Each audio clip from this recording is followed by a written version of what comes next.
Madam Vice President, I know you're directly affected, so you fire away. No pun intended. Indeed.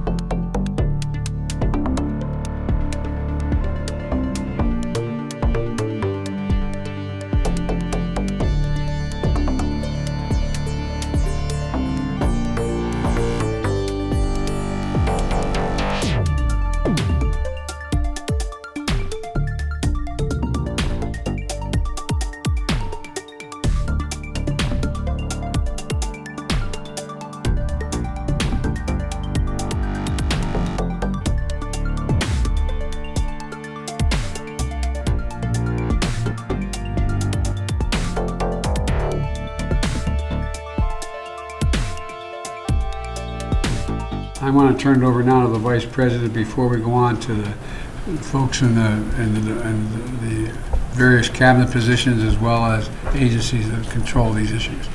Madam Vice President, I know you're directly affected, so you fire away. No pun intended. Indeed.